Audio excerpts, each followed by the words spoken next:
This video is all about catching some Z's and using a sleep mask that is just 2 pieces of material, a little bit of fusible fleece, and elastic. These things are fantastic for keeping the light out, whether you want to sleep in the middle of a sunny day or you want to nap on a plane. Also a great party favor for slumber parties, fun to bring on a girls' trip. You could add everybody's name on there, or even dress up Christmas. Christmas pajamas for families are really popular. Why not add a sleep mask to the mix? Could be a fun thing to sew and sell as well. So in this video, I'm going to show you how easy these are to make. If you have the xTool M2, you can use it to cut 3 of these shapes perfectly in 2 minutes. It is amazing. And I do a test to show you how that compares both in the shape and the time by cutting by hand with the template. You're going to be able to find the pattern and all of the templates to either use with the xTool or your Cricut or cut by hand in my Etsy shop. So let's get started and bring on the naps. So one thing that I think is really cool is that I can use this laser to cut multiple pieces of fabric at the same time. Now the biggest piece of fabric you can put in here is 16.7 by 12.5. Now you do need to tape this down so that your fabric doesn't blow around and lift up and not sit where it's supposed to when you want to cut. I've also starched my fabric. It will just give it a little bit more stiffness, so it's not going to move when it's being cut, and it also makes it a little bit easier to sew consistently. Okay, that looks good and secure. So we're gonna close that up and get ready to cut. Now I've imported the sleep mask template. This is an SVG file, and I'm just going to rotate it. Then I'm going to paste 2 more copies because we can cut 3 of these in one fell swoop. Set our material, set that to cut, and set that to cut. So you'll notice it changed to an outline because we just want it to cut that outline. I want to do a little test cut to make sure it's going to cut properly. We know we like the settings that are automatically here. We're going to turn that back on. Process is going to show, okay, you want these 3 shapes done? Yes, I do. Come back over here, hit start, and it's going to cut all 3, and it's going to take 2 minutes and 7 seconds. And they're going to be perfectly cut. You can see that the wind does blow the cut piece up a little bit, which is why we have all of the outsides taped down. We can open the lid, and we have 1, 2, 3 perfectly cut shapes for sleep masks. This is a great way to go if you're going to be sewing or selling, making quite a few of these. Now just to compare, let's use the printed template. I'm going to pin it on this fabric, cut it out with scissors, and we're going to see how well the shape compares to this that is perfectly cut with the laser cutter. And remember, we cut 3 in 2 minutes and 6 seconds. So I have my timer on. Let's click that and get started.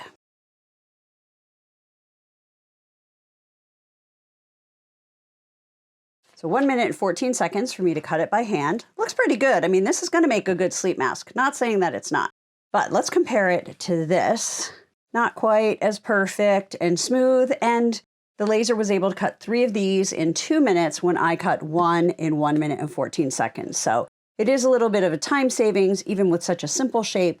Now imagine how much time and accuracy you're going to save if you were doing applique letters or other things like that, which we will try in another video. So here is another time-saving tip. When I am doing 3 of something, like the 3 sleep masks that we just cut with the xTool, and I'm going to be using the same back, I take 1 piece of fabric and I fuse all of the fleece on, and then I'm going to cut it into the 3 pieces that we need. This is just faster than cutting 3 pieces of fabric, 3 pieces of fusible fleece, and putting it together. And I'm using the heat and bond fusible interfacing. I always do the fabric and the fleece a little bit bigger than I need since I'm doing this little technique. I'm gonna put these down right sides together. Make sure it is all on the fleece, like the fabric goes a little beyond the fleece, so we wanna make sure that it doesn't go beyond where this is going to be. Then I just take my ruler and my rotary cutter and I cut the 3 pieces. And you can do this with almost any project. There's always little time-saving tips when you're making multiples of anything. Now you'll also notice that I only cut the shape out of 1 of the fabrics, not all 3, because you're going to have to trim all around this because it's pretty much all curved except here. So why bother cutting the fabric to shape, having to make sure it's perfectly lined up, when you can do one to the correct shape, sew around it, clip the curves, which you're going to have to do anyway, which will also clip off all of this extra. Huge, huge time saver. Now we do need to add the elastic in between these two layers. And I use a 14-inch piece of elastic. It is a good size for an adult head. I'm just putting this right in the center. I'm going to make sure that I get a pin on there. And when we sew around the edges, we're going to double back on both of these sides to make sure that that's nice and secure. So because it's obviously longer, you just want to fold it, try and keep it pretty flat so that it isn't going to mess up the outside laying flat. You don't want it to create big old bumps. Okay, so there we go. And then you're going to be leaving this straight area open because that's going to be the easiest to fold under and sew when we're done. We need something open to turn this right side out, and you don't want to do it on a curve. That's always much more difficult. So I put 2 pins there just to remind me to stop. So I'll get all 3 of these set, and then we will head to the sewing machine. Because most of this sleep mask is sewing on a curve, I'm going to decrease my stitch length to 2.0. That is going to allow me to sew a smoother curve and not have to pick up my presser foot and pivot as many times. I pretty much will only have to do it once at the nose. And I am sewing with a 1/4-inch seam. This is a 1/4-inch presser foot, so if I keep it to the edge of the foot, I'm using a 1/4-inch seam, and I'm also using a walking foot just to help all these layers move at the same time. When I get to the elastic, I'm going to go forward, back, and forward just to give that extra security so it's not going to pop out. And now I'm at my 2 pins, so I know it is almost time to stop. I'm going to get up to that straight away. I'm going to do the same thing with the other 2. Is this something that you might make? Let me know in the comments who you would make one for. Is it going to be for yourself? Is it going to be for a party, for an event? I would love to know. Now we have all 1, 2, 3 sewn, and you're either going to use 2 kinds of scissors or pinking shears and a rotary cutter. So I'll show you how to do it both ways. We're going to take our fabric scissors and we're going to cut the straightaway. We don't want that to be pinked at all because we need all of that fabric to be able to fold under and then top stitch to get that closed. So just along that straight section like that. If you prefer, you can also do that with your rotary cutter. Just grab a ruler and trim. Leaving a little extra is better than cutting into the curved piece. Okay, so that's done. Now you're either going to need to cut all the way around and snip, snip, snip with your scissors. That would be old school like this. And then you're going to snip, snip, snip. And that relieves the pressure so that this can bend. When we turn it right side out, this needs to open up a little bit so that we can get that nice curve pressed. A much easier way and faster way to do that is with pinking shears. And these are my favorites from Fiskars because the way they work, they're much easier on your thumb and that tendon than the regular shaped scissors like this. They're not paying me to say that, but I cannot recommend these scissors enough. And then you're just going to trim all the way around without clipping your stitching. So you want to get close, but do not clip your stitching. If you happen to hit it, before you turn it right side out, just go back and sew over that section and make sure it is this side of any of the zigzags. All right, now we're going to turn all 3 of these right side out so that this cushion is going to be on the inside. The elastic is going to be on the outside. And we're going to have that nice sleep mask shape to it. Because this is a pretty open curve, usually you can just get it with your fingers. But if you need to, you can use a turner or a chopstick or something else. Now we're going to be taking these to the ironing board. Just iron them flat so that that seam is right on the edge. Iron these fabrics under so that you get a nice line across the top. And I'm using cotton on both sides. You could put a flannel instead of this pink. That would be softer.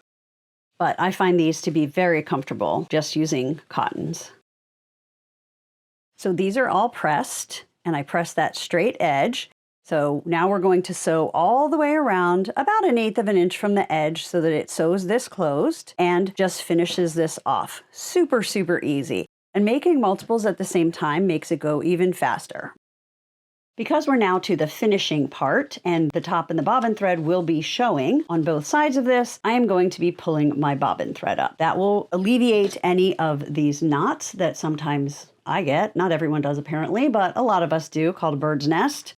So here is how you pull up your bobbin thread. You hold the top thread, put your foot down, put your needle down, lift it back up, and give a little tug that gets your thread up. Then I usually keep tweezers right there.